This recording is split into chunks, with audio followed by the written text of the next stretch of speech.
ఆయన నామాన్ని మహిమపరచడానికి ఘనపరచడానికి ప్రభు ఇచ్చిన అవకాశమునకై మొదటిగా దేవాది దేవునికి స్తుతులు స్తోత్రాలు చెల్లిస్తున్నాను. హల్లెలూయా. గత వారం సిలువల గురించి మనం ధ్యానించాం.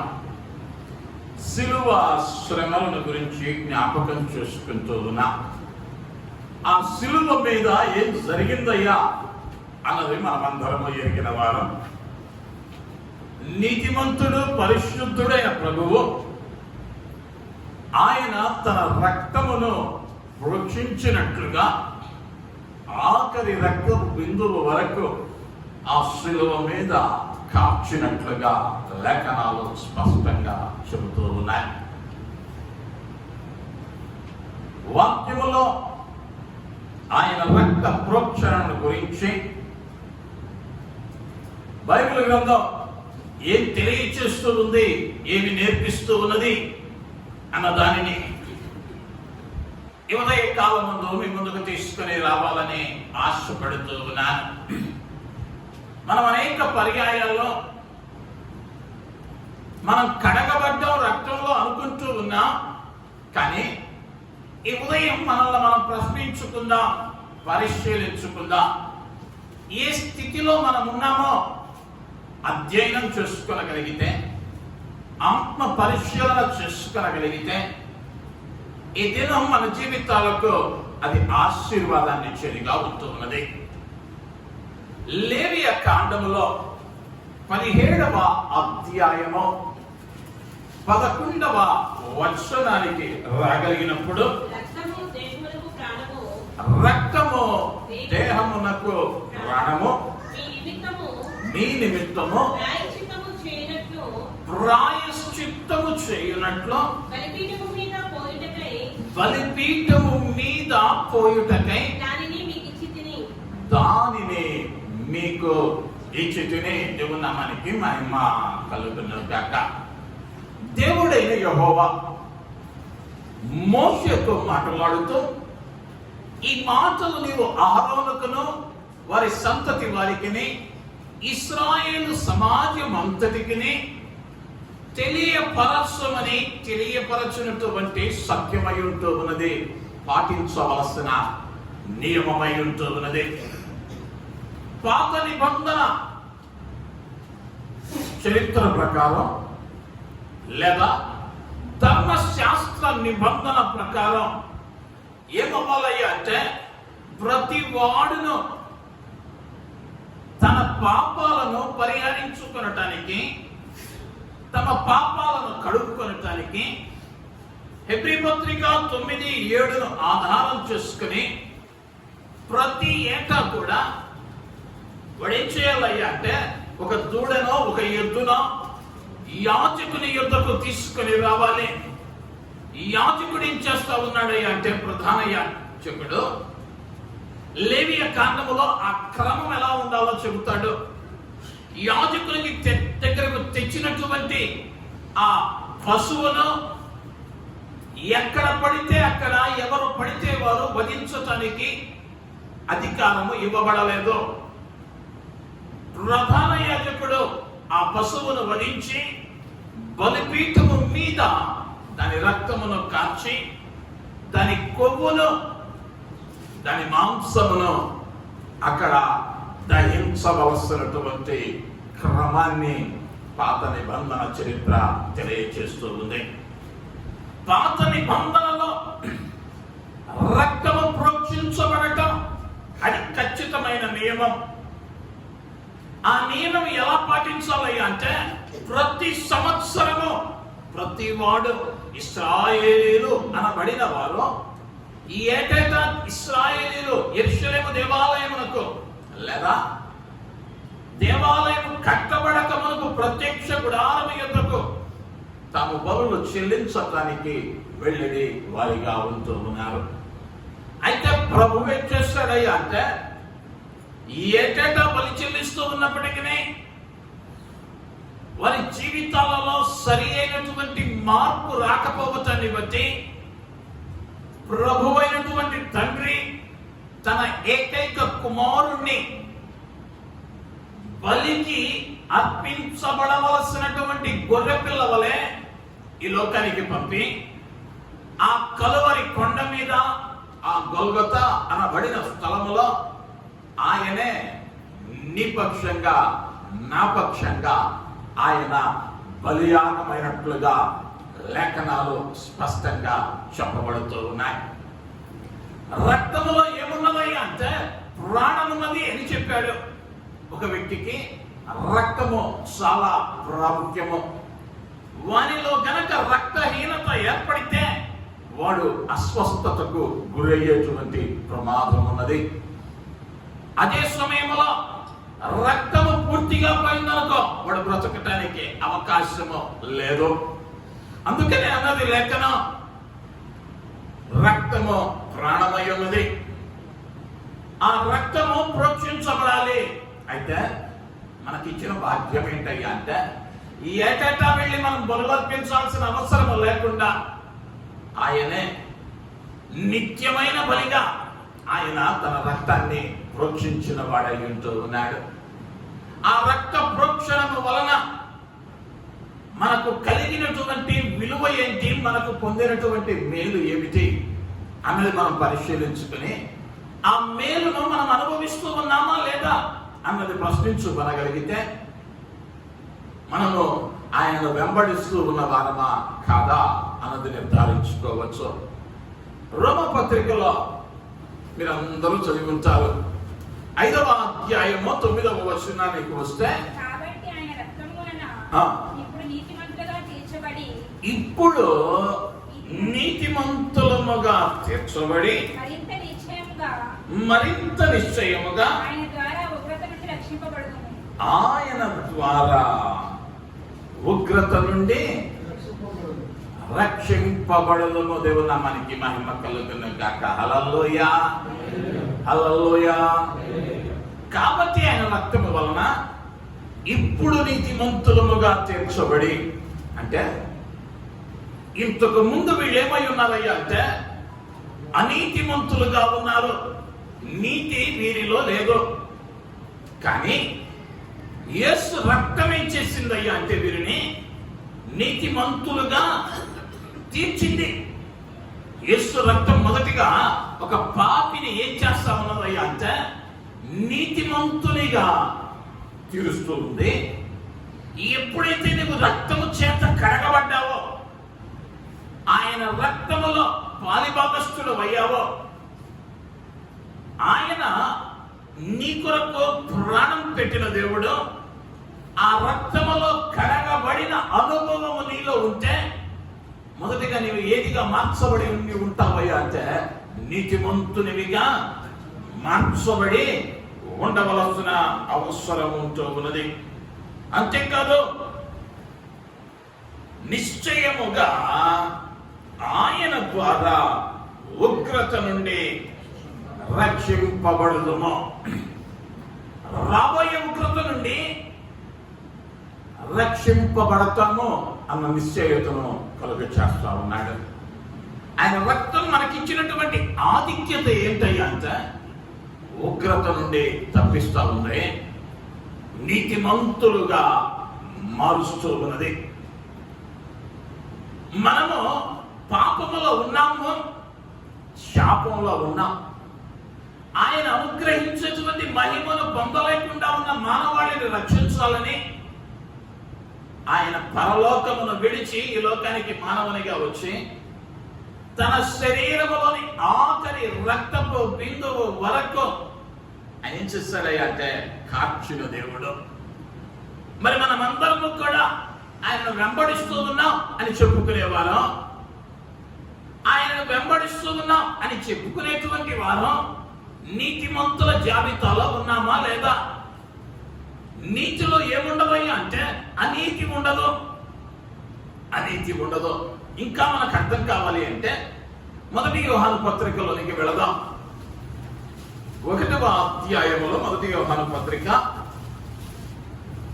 1వ అధ్యాయం 7వ వచనం. అయితే ఆయన వెలుగులో ఉన్న ప్రకారము మనమును వెలుగులో నడిచిన ఎడల మనము అన్యోన్య సహవాసము గలవారమై ఉందుము. అన్యోన్య సహవాసము గలవారమై ఉందుము. అప్పుడు ఆయన కుమారుడైన యేసు రక్తము ప్రతి పాపము నుండి మనలను పవిత్రులుగా చేయను. దేవుని మనకి మహిమ కలుగును గాక. హల్లెలూయా, హల్లెలూయా. నేను ఒక ప్రశ్న అడుగుతా, మనలో ఎంతమంది మేము పరిశుద్ధులం అని అనుకుంటూ ఉన్నా?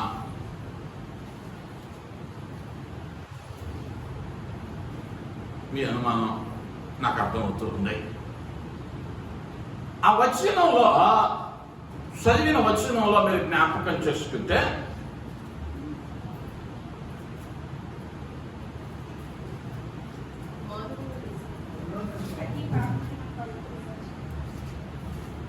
అయితే ఆయన వెలుగులో ఉన్న ప్రకారము మనమును వెలుగులో నడిచిన ఎడల మనము అన్యోన్య సహవాసము గలవారమై యుందుము. అప్పుడు కుమారుడైన యేసు రక్తము ప్రతి పాపము నుండి మనలను పవిత్రులుగా చేయును. ఎప్పుడయ్యా నీ పాపాలు కడగబడతాయి? ఎప్పుడు నీవు పరిశుద్ధంగా జీవిస్తావు? ఎక్కడ నడవాలి? వెలుగుల్లో నడవాలి. వెలుగు ఏమై ఉన్నది అంటే వాక్యమయమై ఉన్నది అంటే దేవుడు వాక్యమై ఉన్నాడు. వాక్యమై దేవుడై ఉన్నాడు. ఆయనే నేనే లోకమునకు వెలుగు అన్నాడు. ఇప్పుడు నువ్వు ఎవరితో నడవమన్నాడు అంటే ఆయన వెలుగు కనుక ఆయనతో నడవమన్నాడు. ఆయనతో నడుస్తూ ఉన్న వరకు ఎలా ఉంటదయ్యా నీ నడక అంటే ఆయనలా ఉంటది. ఎలా ఉంటదయ్యా నీ నడక అంటే ఆయనలా ఉంటది. ఆయనలా నడవటం నేర్చుకున్నప్పుడే, ఆయనతో అన్యోన్యమైన సహవాసము కలిగి ఉన్నప్పుడే, ఆ అన్యోన్యమైన సహవాసము చూసిన ప్రభువే చేస్తాడయ్యా అంటే అప్పుడు ఎప్పుడు సహవాసము బలపడినప్పుడు. ఆ సహవాసం కూడా అన్యోన్యమైనదిగా ఉండాలి. మనిషి ఎదురైనప్పుడు రానటువంటి నవ్వును ముఖం మీద తెచ్చుకునేది కాదు అన్యోన్యత అంటే. అన్యోన్యత అన్నది రెండు హృదయాలు కలిసిపోవాలి. యోనాతాను దావీదులను గురించి వ్రాయబడింది. వారి హృదయాలంట తెనవేసుకొని ఉన్నాయి. వారి హృదయాల్లో తెనవేసుకొని ఉన్నాయి. అంటే రెండు హృదయాలు కూడా ఎలా ఉన్నాయి అంటే కలిసిపోయినాయి, ఒకటిగా ఉన్నాయి. ఎలా వచ్చినాయి అంటే దేవుని యొక్క ప్రేమ చేత కట్టబడ్డారు. తండ్రి శత్రువుగా ఎంచుతున్న వాడిని తప్పించటానికి సహాయపడుతూ ఉన్నాడు. ఆ సందర్భంలో తండ్రి ఎంతటి మాటలు అంటూ ఉన్నా, అనరాని మాటలు తోలనాడుతూ ఉన్నా, తన సహవాసాన్ని, తన అన్యోన్యతను, తన స్నేహ బంధాన్ని యోనాతాను విడిచిపెట్టలేదు. అనేక పర్యాయాలు వెలుగులో నడుస్తూ ఉన్నాం అని అనుకుంటూ చీకటిలో ఉండిపోతా ఉన్నా. వెలుగు దేనికి సాదృశ్యమయ్యా అంటే ఆత్మీయ ఫలాలు, ఆత్మ సంబంధమైన క్రియలకు సాదృశ్యం వెలుగు. చీకటి దేనికి సాదృశ్యమయ్యా అంటే వెలుగుకు ప్రత్యామ్నాయం చీకటి. చీకటి దేనికి సాదృశ్యమయ్యా అంటే లోకమునకు, లోకములో ఉన్న వాటికి, శరీరాశలకు అది నిలయమైనదిగా ఉంటూ ఉన్నది. ఇప్పుడు నేను క్షమింపబడ్డాను, నేను పరిశుద్ధుణ్ణి, నాకు పరలోకం ఇవ్వబోతూ ఉన్నాడు దేవుడు అని చెప్పుకుంటున్నా నీవైనా నేనైనా. మనం యోగ్యులమా? మనం ఆ స్థితిలోనికి రాగలిగామా అన్నది ప్రశ్నించుకొనవలసిన వారమై ఉంటూ ఉన్నా. ఎందుకయ్యా ఈ మాట అంటూ ఉన్నాను అంటే అనేక పర్యాయాలు మనం వెళుతూ ఉన్నటువంటి మార్గము సరి అయినదేననుకుంటూ వెలుగులోనే ఉన్నామనుకుంటూ చీకటిలో నడిచేస్తూ ఉన్నాం. మనం ఏమవ్వాలయ్యా అంటే ఆయనతో నడుస్తూ ఉన్నప్పుడు ఆయనతో ఉన్న సహవాసం అన్యోన్యమైనదిగా మారాలి. ఈరోజు సహవాసం అన్న పదానికి కూడా కొత్త అర్థాలను సమాజం పరిచయం చేస్తూ ఉంది. సహవాసం అంటే మందిరానికి వెళ్ళే నలుగురు కలిసి కూర్చొని ముచ్చటాడటం సహవాసం అనుకుంటా ఉన్నారు. లేదా ఆ నలుగురు కలిసి ఎక్కడికన్నా వెళ్ళటం సహవాసం అనుకుంటా ఉన్నారు. వాక్యం ఏం చెప్పిందయ్యా అంటే అపోస్తుల కార్యముల గ్రంథములోనికి వెళితే ఆదిమ అపోస్తుల సంఘంలో విశ్వాసులు సహవాసముగా కూడుకున్నప్పుడు మరేం చేశారయ్యా అంటే లేఖనములను పరిశీలించారు, ప్రార్థించారు, రొట్టె విరిచారు. సహవాసంలో ఏముండాలయ్యా అంటే క్రైస్తవ సహవాసము మంచి సహవాసం అండి మాది. అంటే మీ సహవాసం నువ్వు కూడుకున్నప్పుడు మీ మధ్య ఏం ముచ్చట జరగాలయ్యా అంటే పేతురు గారు ఆ మాట ఎందుకు మాట్లాడాడు, యోహాను గారు ఆ విధంగా వస్త్రధారణ ఎందుకు కలిగి ఉన్నాడు, దావీదు ఆ పని ఎందుకు చేస్తుంటాడు, ఇవి మాట్లాడుకుంటే ఇదేంటయ్యా అంటే ఆత్మీయమైన సహవాసం. ఇది ఆత్మీయమైన సహవాసం. వాళ్ళ ఇంట్లో ఏం కూర, వీళ్ళింట్లో ఏం వండారు, ఆ ఇంట్లో భోజనాలు ఎప్పుడు పెడతారు, ఇది సహవాసం అనబడదు. ఇది లోక సహవాసం. ఆ చిన్న వ్యత్యాసాన్ని మర్చిపోతూ ఉన్నా. ఆయనతో సహవాసం అంటే నీ ప్రయత్నం ఎలా ఉండాలి అంటే ఆయన ప్రార్థిస్తే ఎలా ప్రార్థించుంటాడు, ఆయన వాక్యం చదివితే ఎలా చదివి ఉంటాడు. యేసు 2000 సంవత్సరాల క్రితం 5,000 మందికి ఆ అద్భుతం జరిగించిన దినాన 5 రొట్టెలు 2 చేపలు అన్ని వేల మందికి ఎలా ప్రసంగించి ఉంటాడో, ఎలా అర్థమయ్యే రీతిగా బోధించి ఉంటాడు అన్నది ఆలోచించటం లేదా ఆయన దగ్గర అడగటం. సహవాసం ఉన్నదొక స్వాతంత్రత ఉంటుంది.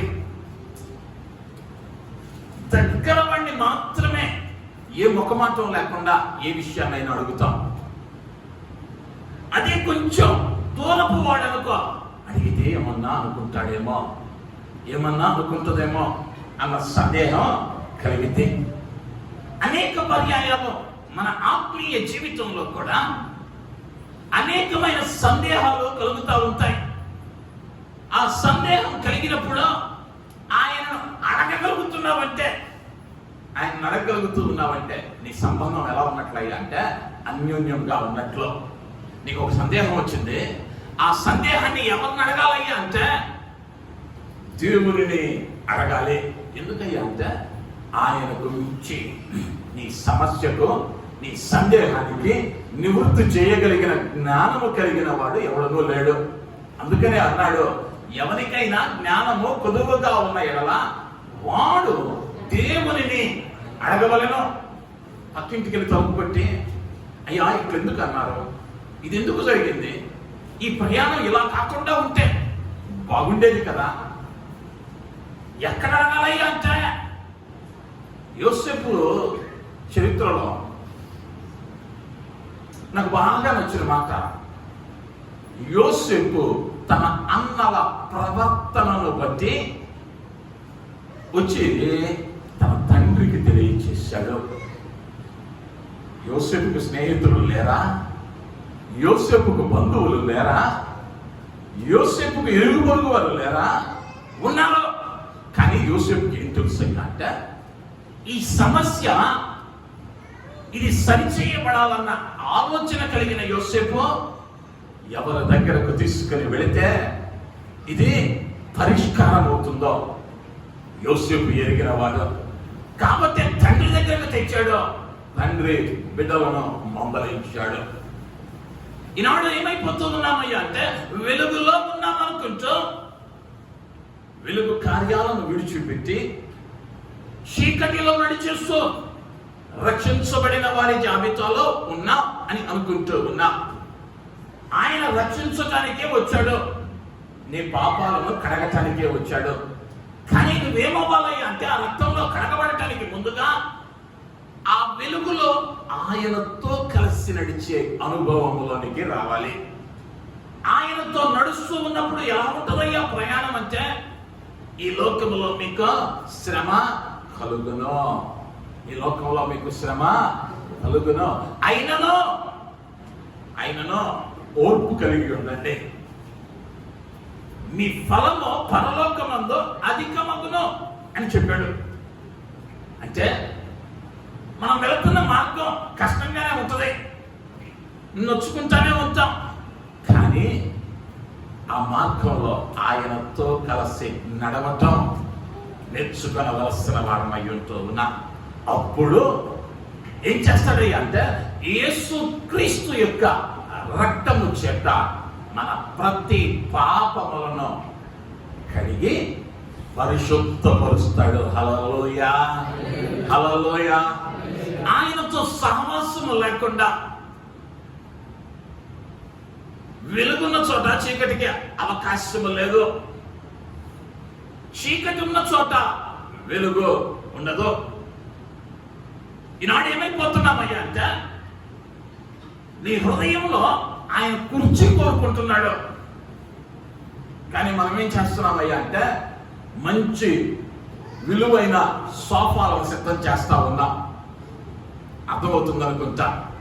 ప్రభు ఏం కోరుకుంటున్నాడు అంటే, నీ హృదయంలో కుర్చీ వేసుకొని సింహాసనం వేసుకొని కూర్చోవాలనుకుంటా ఉన్నాడు. కానీ మనం ఏమిస్తున్నామయ్యా అంటే, మోడర్న్ డేస్ లోకి వచ్చాం, చాలా విజ్ఞానం పెరిగిపోయింది, సోఫాలను చేయించేస్తున్నాం. ఆ సోఫా వేస్తే ఎలా ఉంటుందయ్యా అంటే, నలుగురు కూర్చోవచ్చా, ఎంతమంది వచ్చినా సత్తుకొని కూర్చోబెట్టచ్చా. కానీ కుర్చీలా మీ ఇంట్లో ఎంతమంది కూర్చుంటారు? కుర్చీలో ఒక్కళ్ళే కూర్చుంటారా? ఆయనకి ఏం కావాలి అంటే, ఆయన ఒక్కడే కూర్చుని కుర్చీ కావాలి. మనం ఏం కడుతున్నామయ్యా అంటే, మెత్తని సోఫాని కాసేపు ఆయన కూర్చోబెడుతున్నాం, ఇంకోటి రాగానే అయ్యా కొంచెం జరుగు, ఇక్కడ రాక వస్తా, ఈ పని ఒక్కడ చేసి వస్తా, ఈ ఒక్క మాట మాట్లాడతా. ఆయన ఏం చేయడయ్యా అంటే, నీ సోఫాలో కూర్చునేవాడు కాదు ఆయన. ఉంటే నీ సహవాసం ఎవరితో ఉండాలి అంటే, వెలుగైనటువంటి దేవునితో ఉండాలి.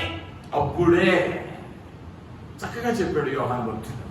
అప్పుడు అది చెయ్యకపోతే, ఆ సహవాసం లేకపోతే నువ్వు ఇంకా ఎలా ఉన్నావయ్యా అంటే, నీ పాపాలు క్షమింపబడలా. ఒకవేళ నువ్వు అనుకుంటా ఉన్నావేమో, నా పాపాలు క్షమించేశాడు దేవుడు, శిలువ మీద చనిపోయాడు, వాస్తవమే. ఆ రక్తంలో నువ్వు కడగబడ్డావా? పాత నిబంధన చరిత్ర ప్రకారం ఈ పాప క్షమాపణ, రక్త ప్రోక్షణం ఏటేటా జరిగేది.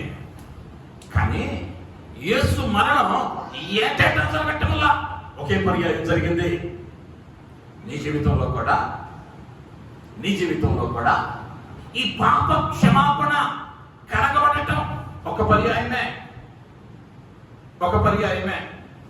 అనేక మంది అనుకుంటూ ఉన్నటువంటి అంశం ఏంటయ్యా అంటే, ఆయన దగ్గరకు వచ్చి ఒప్పుకుంటే పాపాలను క్షమించేస్తాడు. ఎస్, నిజమే, వాస్తవమే.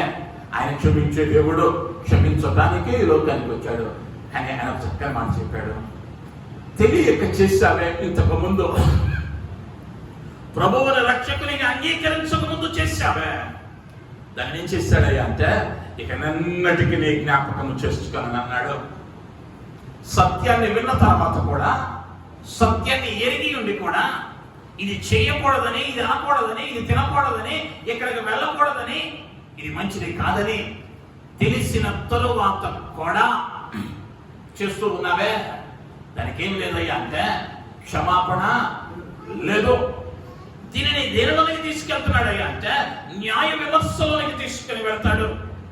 ఆ బాధ లేకుండా ఉండాలి అంటే, ఒకవేళ ఇంతకు మునిపే రక్షించబడ్డాలని అనుకుంటున్నావేమో, దాన్ని కాపాడుకోలేకపోయావేమో, ఇకనైనా పశ్చాత్తాపపడగలిగితే నేటికి నీ సజీవుడైన దేవుడు ఆయన రక్తములో తిరిగి నిన్ను శుద్ధీకరించి ఆయన సహవాసములో నీవు అన్యోన్యమైన సహవాసం కలిగి ఉండగలిగితే, ఇద్దరు స్నేహితులు ఉన్నారనుకుందాం, వారి స్నేహము అన్యోన్యంగా ఉందనుకుందాం.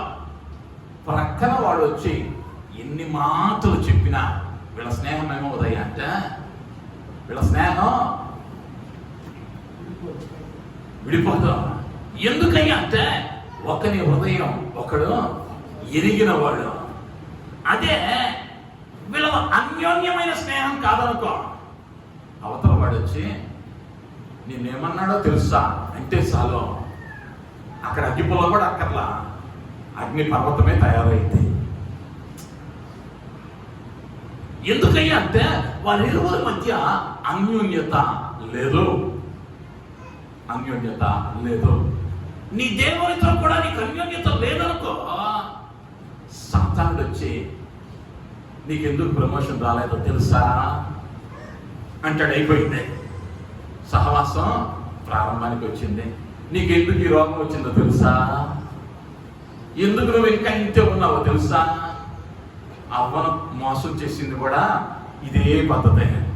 ఆనాటి నుంచి ఈనాటి వరకు దాని ప్రయాణం, దాని పంతన, లేకపోతే దాని పద్ధతంతో ఒకటే. ఒక సందేహాన్ని నీ హృదయంలో నాటింది. దేవుడు ఎందుకు తినొద్దన్నాడో తెలుసా ఈ పండునే. అయిపోయింది. ఎందుకై ఉంటది? లేనిపోని సందేహాలు. ఎందుకయ్యా అంటే అన్యోన్యత కరువైన దినాన అపవాది లోపలకు ప్రవేశిస్తాడు. ఆ అపవాది, ఒక విషయాన్ని నేను జ్ఞాపకం చేస్తూ ఉన్నాను. అపవాది అనగానే నల్ల డ్రెస్ వేసుకొని ఎర్ర కొమ్మలు పెట్టుకొని ఇంత తప్పుడు పళ్ళు పెట్టుకొని రాడు. వాడు అందగాడు, మాటగాడు, దేనినైనా తనకు అనుకూలంగా మలుచుకొనగలిగిన వాడు. వాడు ఎవడైనా కావచ్చు, నీ ఆప్తుడు కావచ్చు, నీ స్నేహితుడు కావచ్చు, పక్కింటోడు కావచ్చు. నువ్వేం చేయకూడదయ్యా అంటే దానికి అవకాశం ఇవ్వకూడదు. నువ్వు ఆయన రక్తంలో కడగబడాలి అంటే, పరిశుద్ధునిగా నీతిమంతునిగా మార్చబడాలి అంటే మొదటిగా ఆయనతో సహవాసం కలిగి ఉండాలి. ఆ సహవాసం అన్యోన్యమైనదిగా ఉండాలి. ఈ సహవాసం లేకపోతే ఈ స్నేహం గురించి మాట్లాడుకుంటే, మనకెవరైనా బాగా నచ్చిన వాళ్ళు అనుకుందాం, వారికి ఏదైనా ఒక విషయం ఇష్టం లేదనుకుందాం, ఏం చెయ్యమయ్యా అంటే అది చేయటానికి వారి దగ్గర ఇష్టపడం. ఎందుకయ్యా అంటే ఆ పని చేస్తే నా స్నేహితుడు ఏం చేస్తాడు? నొచ్చుకుంటాడు, నా స్నేహితుడు బాధపడతాడు. ఎందుకు ఈ బాధ అని అంటే అతడిని ఎంతగానో ప్రేమించావు కాబట్టి, మన భారతీయ దాంపత్య జీవితాలను కూడా గమనిస్తే వారిరువురు కలిసి అనేక సంవత్సరాలు కాపురం చెయ్యాలి. కాబట్టి పుట్టింటి నుంచి వచ్చినటువంటి స్త్రీ ఏం చేసిందయ్యా అంటే మెట్టినింటికి వచ్చిన తరువాత తన అలవాట్లు, తన ఆహారపు విధానం, తన వస్త్ర శైలి, తన ఇంటిలో ఉండేటువంటి పద్ధతి అన్నీ మార్చుకుంటది. ఎందుకు? ఇక్కడ నేను ఎలా ఉండాలి? సంతోషంగా ఉండాలి అంటే మార్పు అవసరం. ఏమండి, ఒక మనిషితో కలిసి ఉండడానికి ఇన్ని మార్పులు అవసరమైతే నిత్య కాలము ఆయనతో కలిసి ఉండాలి, ఇంకెంత మార్చుకోవాలి. ఇన్ని మార్చుకున్నంత మాత్రాన ఆ ఇంట్లో చప్పట్లో సన్మానం ఏమైనా ఉంటుందా?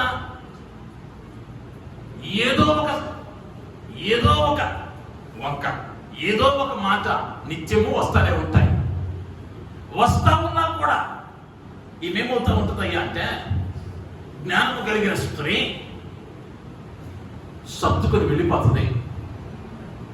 జ్ఞానవంతురాలు తన ఇల్లు కట్టుకుంటది. 3 రాళ్ళు అనుకో, ఆ పందిరిని పీకేసి వెళ్ళిపోయింది పుట్టింటికి. 3 రాళ్ళు తన ఇల్లు కూడా పెరుపుకొను. అనేక పర్యాయాల్లో మన ఆత్మీయ జీవితాల్లో ఆయన సహవాసములో ఉన్నామనుకుంటూ ఆయనలా మారలేకపోతా ఉన్నా. నేను వెలుగులోనున్న ప్రకారము మీరును, నేను వెలుగులోనున్న ప్రకారము మీరును వెలుగులో నడచిన ఎడల నడుస్తూ ఉన్నామా? ప్రశ్నించుకుందా. ఆయన సమస్య వస్తే ఏం చేశాడు? ఈనాడు వేదన కలిగిస్తూ ఉన్నటువంటి సంఘటన మనం చూస్తూ ఉన్నాం. వేదన కలిగించేటువంటి సంఘటన అనేక పర్యాయాలు మనం శారీరకమైన రోషంలోకి వెళుతున్నాం, కానీ ఆత్మీయముగా అనేక విషయాలను ఆలోచించలేకపోతా ఉన్నా. యేసుక్రీస్తు వారి అంత శక్తి కలిగిన వాడు ప్రపంచంలో ఇంతవరకు పుట్టలా, ఇక ముందు ఉండడం. ఎందుకయ్యా అంటే నేను సర్వశక్తి కలిగిన దేవుడను అని చెప్పిన వాడు, ఆయనలా ప్రేమించగలిగిన వాడు, ప్రాణం పెట్టగలిగిన వాడు, పాపిని రక్షించగలిగిన వాడు, బలహీనతలో బలమివ్వగలిగిన వాడు ఆయన మాత్రమే. ఆయన దేనినైనా ఎప్పుడైనా ఎక్కడైనా చేయగలడు, దానిలో ఎటువంటి సందేహం లేదు. కానీ అనేక పర్యాయాలు సంత వీధులలో ఏం చేస్తా ఉన్నామయ్యా అంటే ఆయన నామాన్ని అవమానపరుస్తూ ఉన్నాం. ఎవరమయ్యా అంటే వెలుగు సంబంధమని చెప్పుకునేటువంటి నీవు నేను, వెలుగు సంబంధమని చెప్పుకునేటువంటి నీవు నేను. నేనేమి దానికి అతీతుడను కాను. బోధించుతున్న నేనైనా, వింటున్న నీవైనా ఆయనతో సహవాసం అన్యోన్యంగా లేకపోతే ఆయన రక్తంలో కడగబడలేమో. కడగబడకపోతే మన పాపములు క్షమింపబడవు అన్న విషయాన్ని జ్ఞాపకం చేస్తూ ఉన్నాను. అంత మాత్రమే కాదు, అపోస్తుల కార్యములలోనికి వెళితే 20వ అధ్యాయములో 28వ వచనం, దేవుడు తన స్వరక్తమిచ్చి తన సంఘమును కాయుటకు పరిశుద్ధాత్మ మిమ్మును దేని యందు అధ్యక్షునిగా ఉంచెను, ఆ యావత్ మందను గూర్చియు మీ మట్టుకు మిమ్మను గూర్చియు జాగ్రత్తగా ఉండుడి. దేవుని నామానికి మహిమ కలుగును గాక. హల్లెలూయా, హల్లెలూయా. సంఘం ఎవరయ్యా అంటే ఆయన రక్తం ఇచ్చి సంపాదించినది. అందుకని అంటాడు, నీవు నీ సొత్తు కాదు, వెలపెట్టి కొనబడిన వాడవు. అంటే నేను అట్టు చేస్తానండి, ఇటు చేస్తానండి, అట్టుంటానండి అంటానికి నీకు పర్మిషన్ లేదు. ఇంకో రకంగా చెప్పాలి అంటే ఆయన రక్తం ఇచ్చి నిన్ను కొన్నాడు కాబట్టి ఆయనకు దాసుడవు. ఇంకా పచ్చిగా చెప్పాలి అంటే ఆయనకు బానిసవు. బానిసకి ఏముండదయ్యా అంటే జీతమో ఉండదు, ఏముండదయ్యా అంటే స్వేచ్ఛ ఉండదు, వాని ఇష్టానికి చేయడానికి లేదు. యజమానుడు ఏదైతే బోధిస్తూ ఉన్నాడో అది మాత్రమే చెయ్యాలి. ఇప్పుడు ఆయన నిన్ను రక్తం ఇచ్చి కొన్నాడు, ఆయన చెప్పింది మాత్రమే చెయ్యాలి. ఎందుకంటే కొనేసాడుగా, ఆయన కొని ఉన్నాడు కాబట్టి ఆయన చెప్పినది మాత్రమే చెయ్యాలి. ఆయన చెప్పింది చేయలేదనుకో, అది ఏమైతే అంటే ఆజ్ఞను అతిక్రమించటమైతే ఆ యజమానుని కోపానికి ఉగ్రతకు లోనయ్యేటువంటి ప్రమాదం ఉంది. అయితే అక్కడ అంటాడు, మీకు అప్పగించబడిన పనిని జాగ్రత్తగా చేయుడి. ఆ తర్వాత వచ్చిన అంటాడు చాలా చక్కగా, నేను వెళ్ళిపోయిన తరువాత క్రూరమైన తోడేళ్ళు మీలో ప్రవేశించునని నాకు తెలియదు. వారు మందను కనికరింపరు మరియు శిష్యులను తమ వెంట ఈడ్చుకుని పోవాలని వంకర మాటలు పలుకు మనుషులు మీలోనే బయలుదేరుతూ. ఎక్కడి నుంచి? మీలో నుండి. ఎక్కడ? సంఘములో నుండి. ఏ మాటలు మాట్లాడుతున్నారా వీళ్ళు అంటే, వంకర మాటలు. వీళ్ళు అవిశ్వాసులు కాదు. పౌలు ఎన్నో అద్భుతాలు చేసి ప్రాణాన్ని పణంగా పెట్టి అన్ని సంవత్సరాలు బోధ చేస్తే, తోడేళ్ళు వచ్చేసరికి, మేక చర్మము కప్పుకున్న తోడేళ్ళు వచ్చేసరికి విశ్వాసులు ఎలా అయిపోయారయ్యా అంటే, విశ్వాసులు వంకర మాటలు పలుకు మనుషులు మీలో బయలుదేరుదు. కావున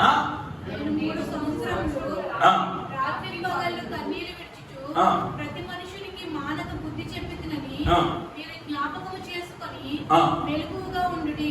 మీరు జ్ఞాపకం చేసుకుని మెలకువగా ఉండుడి. 3.5 సంవత్సరాలు మానక మీ కొరకు కన్నీరు కచ్చి ప్రార్థన చేసి తిని బుద్ధి చెప్పి తిని.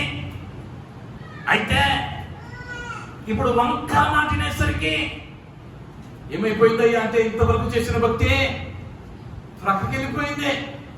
ఇప్పుడు దాకా చేసిన భక్తి ఇప్పుడు మనం విశ్వాసంలో ఉందాం అనుకుందామా, విశ్వాసుల గుంపులో కలిసామనుకుందామా? ఆలోచించుకోవలసిన అవసరం ఎంతైనా ఉన్నది. ఎందుకయ్యా అంటే, ఇది కలిగిస్తూ ఉన్నవాడు ఎవడయ్యా అంటే, ఆయన సహవాసములో నుండి నిన్ను దూరం చేయటానికి, ఆయన రక్తములో నుండి నిన్ను దూరం చేయటానికి అపవాది పన్నుతూ ఉన్నటువంటి ప్రణాగమై ఉంటూ ఉన్నది. నీవెవరయ్యా అంటే, ఆయన రక్తము చేత కొనబడిన వాడవు. నీవు నీ సొత్తు కాదు. నీవు నీ సొత్తు కాదు. ఆయన ఏది జరిగించ ఉద్దేశించి ఉన్నాడో అది మాత్రమే చేయాలి. మనం నీవైనా నేనైనా ఆయనకు అప్పగించుకోవటం నేర్చుకోవాలి. నేను ఎప్పుడూ ఒక మాట చెబుతా, నీ ఖాళీ ఉన్నప్పుడు వచ్చి అయ్యా నువ్వంటే నాకు ఇష్టం అంతం కాదు, నా దేవునికి కావాల్సిందే. నీకు ఇష్టమైన దాన్ని కూడా విడిచిపెట్టి ఆయన కోసం రావటం ఆయన కోరుకునేటువంటి భక్తి. హల్లెలూయా, హల్లెలూయా. ఆయన అంటూ ఉన్నాడు అపోస్తలుడైన పౌలు, నేను సమస్తాన్ని ఎలా ఎంచుకున్నానయ్యా అంటే, వెంటతో సమానముగా ఎంచుకున్నాను. నేను వరకు ఎవరయ్యా అంటే, ఒక గొప్ప శతాధిపతి. ఆయనకి యుద్ధం చేయటం వచ్చు, కత్తి తిప్పటం వచ్చు, ఈటి విసరటం వచ్చు, డాలును వాడటం వచ్చు, గుర్రపు స్వారీ వచ్చు. ఈ విద్యలన్నీ ఏమైనాయి అంటే, క్రీస్తులోనికి వచ్చిన తర్వాత ఇవేవి నాకు అక్కర్లా. నన్ను కొడతా ఉన్నా కూడా, నేను వరకు శతాధిపతి అంటే యుద్ధ విద్యలు నేర్చిన వాడు, యుద్ధ విద్యలు తెలియని వాడు వచ్చి ఆయన మీద దాడి చేస్తా ఉంటే, ప్రతి దాడి చేసినట్లుగా ఏ భాగంలో కూడా రాయబడలా, ఎక్కడ రాయబడలా. తనను తాను అప్పగించుకున్నాడు ఆ శ్రమకు. అనేక పర్యాయాలు మన ఆత్మీయ జీవితాలలో ఆయన రక్తం ఇచ్చి కొనబడ్డామన్న విషయాన్ని మరచిపోతూ స్వేచ్ఛను కోరుకుంటూ ఉన్నా. నీకు నచ్చినప్పుడు, నీకు ఇష్టమైనప్పుడు చేసేది కాదు భక్తి. ఆయన మెచ్చే రీతిగా ఉండాలి. అందుకని ఆయన ప్రతిదీ వివరంగా చెప్పాడు. నువ్వు ప్రార్థన ఎలా చేయాలో చెప్పాడు, ఉపవాసం ఎలా ఉండాలో చెప్పాడు, మందిరానికి ఎలా వెళ్ళాలో చెప్పాడు, వాక్యం ఎప్పుడు చదవాలో చెప్పాడు, ప్రార్థన ఎప్పుడు చేయాలో చెప్పాడు, పరిశుద్ధతను ఎలా కాపాడుకోవాలో చెప్పాడు, ఏమి లోక కార్యాలో చెప్పాడు, ఏమి ఆయనకి ఇష్టమైన కార్యాలో చెప్పాడు. ఇన్ని చెప్పిన తర్వాత ఇంకా అర్థం కాలేదు అంటే మనం ఏం చేస్తా ఉన్నాం అంటే, చాలా స్వల్పంగా అంటే వింటా ఉన్నా, కానీ దానిలో ఏం రావట్లేదయ్యా అంటే సీరియస్నెస్ రావటం వల్ల బహిరంగంగా రికార్డ్ అవుతుంది. కానీ ఒక మాట చూద్దా, నీకన్నా అన్యులు చాలా చాలా ఉత్తమం. వాళ్ళు ధైర్యం కొంచెం చెబుతున్నారు, బయట ధైర్యం కొంచెం చెబుతున్నారు, మేమే చేస్తాం. ఏం చేస్తాను? వాడికి ఉన్న రోషం సత్యం చెప్పటానికి, సత్యం జరిగించడానికి నాకు లేదు. సిగ్గుపడాలా వద్దా?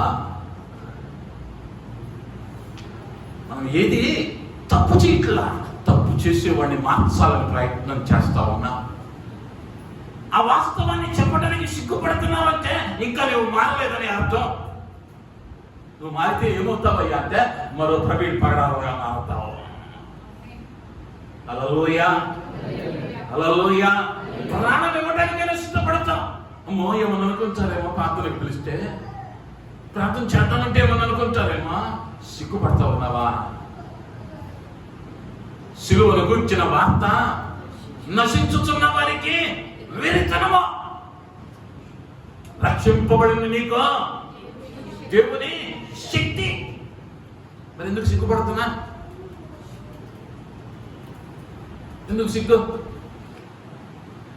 ఎందుకు సిగ్గుపడుతున్నామని అంటే మనం ముందు మనం పాటించట్లా.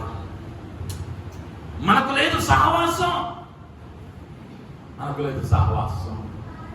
ఆయన రక్తం కార్చాడు. ఆయన రక్తము పాపిని పరిశుద్ధునిగా మారుస్తూ ఉంది, రాబోయే ఉగ్రత నుంచి తప్పిస్తూ ఉంది. ఆయన నిన్ను కొని ఉన్నాడు. సంఘము ఆయనది. పరిశుద్ధాత్ముడు మన మీద అధికారిగా ఉన్నాడు. దానిలో ఎటువంటి సందేహమా లేదు. అయితే ఆ తర్వాత చేయాల్సిన కార్యం ఏంటి అంటే, అపోస్తుల కార్యములలో 2 వచనాలను జ్ఞాపకం చేస్తూ ఉన్నాను. 2వ అధ్యాయం 38వ వచనం చదువుదాం. మొదటిగా, పేతురు, మీరు మారు మనసు పొంది పాపక్షమాపణ నిమిత్తము ప్రతివాడు యేసుక్రీస్తు నామమున బాప్తిస్మము పొందుడి. 22వ అధ్యాయం 16వ వచనం.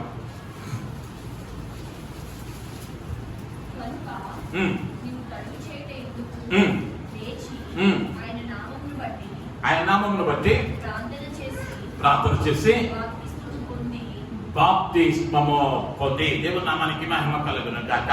ఈ 2 వచనాలు కూడా పేతురు మాట్లాడిన మాటలో దేని గురించి మాట్లాడుతూ ఉన్నాడయ్యా అంటే బాప్తిస్మముల గురించి. ఈ బాప్తిస్మము దేనిలో తీసుకుంటామయ్యా అంటే నీటిలో తీసుకుంటాం. ఈ నీటికి, బాప్తిస్మము నీటికి యేసు రక్తానికి ముడిపెట్టింది బైబిల్ గ్రంథం. బైబిల్ పండితులు ఎలా ముడిపెట్టిందయ్యా అంటే, మనం ఒక్కసారి 1 యోహాను పత్రికలోనికి వెళితే 5వ అధ్యాయంలో 6వ వచనం, నేల ద్వారాను రక్తము ద్వారాను వచ్చినవాడు ఈయనే, అనగా యేసుక్రీస్తే. ఈయన ఎలా వచ్చాడయ్యా అంటే నీళ్ళ ద్వారా, రక్తము ద్వారా వచ్చాడు. అంటే నీటిని రక్తాన్ని ఏకం చేశాడు. ఆయన రక్తానికి సాదృశ్యంగా, ఆయనకు సాదృశ్యంగా ఉన్నటువంటి నీటి ద్వారా నువ్వేం చేయాలి అంటే తడవు చేయక బాప్తిస్మము పొందవలెను. బాప్తిస్మము పొందాలి అన్నదానికి నీటిని సాదృశ్యంగా వాడాడు. అంత మాత్రమే కాదు, యోహాను పత్రికలో యేసును సిలువ వేస్తూ ఉన్న సందర్భంలో 19వ అధ్యాయంలోని చివరి 34వ వచనాన్ని మనం గమనిస్తే, ఈటెతో ఆయన ప్రక్కన పొడిచెను, వెంటనే రక్తమును నీరును కారెను. ఇప్పుడు నువ్వు దీనిలో కడగబడాలయ్యా అంటే ఆ రక్తములో, ఆ నీటిలో కడగబడాలి. బాప్తిస్మము అన్నది చాలా ప్రాముఖ్యమైనది. ఏ విధంగానైతే ఆయనతో సహవాసము లేకుండా పాపక్షమాపణ లేదో, నీవు ఆయనను అంగీకరించాను అని అనుకున్నా కూడా బాప్తిస్మము అన్నది చాలా ప్రాముఖ్యమైనది. బాప్తిస్మము లేకుండా ఆయన దగ్గరకు చేరటం అసాధ్యం. ఆయన దగ్గరకు చేరుట అసాధ్యం. అనేక పర్యాయాల్లో మేమవుతూ ఉన్నామయ్యా అంటే సహవాసములో ఉన్నామనుకుంటూ ఉన్నాం, బాప్తిస్మములు పొంది ఉన్నాం, కానీ ఒకటి మనలను ఆ రక్తము వలన కలిగే ఆశీర్వాదాన్ని పొందుకొనలేకపోతా ఉన్నా. ఏంటయ్యా అది అంటే ఒక మాటను చెప్పి ముగిస్తాను.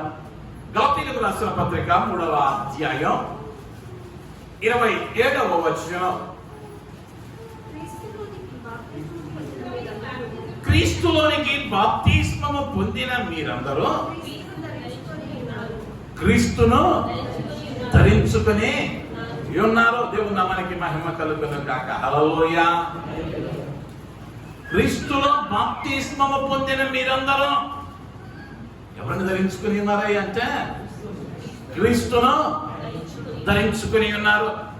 మరి ఈ పూట ఈరోజు క్రీస్తును ధరించిన వ్యక్తిగా మందిరంలో ఉన్నామా ప్రశ్నించుకోవాలి. క్రీస్తు గనక నువ్వు ధరించుకొని ఉంటే, క్రీస్తుని గనక నువ్వు ధరించుకొని ఉంటే నువ్వేం చేస్తావయ్యా అంటే కొరడాలతో కొట్టినా చిత్రహింసలు పెట్టినా నువ్వేమవ్వయ్యా అంటే వానిని క్షమించేస్తావు. అది నా క్రీస్తు యొక్క గొప్పతనం. క్రీస్తు యొక్క గొప్పతనం అది. క్రీస్తును ధరించుకుంటే ఏం చేస్తావయ్యా అంటే ప్రాణం పోతూ ఉన్నా అబద్ధమో ఆడమో, ప్రాణం పోతూ ఉన్నా స్వార్థానికి ఆలోచించుకో, ప్రాణం పోతూ ఉన్న సత్యాన్ని విడిచిపెట్టాం. యేసుక్రీస్తు వారు ఎలా జీవించాడయ్యా ఈ లోకంలో అంటే ఎవరినో మెప్పించడానికి ఏనాడు మాట్లాడలా,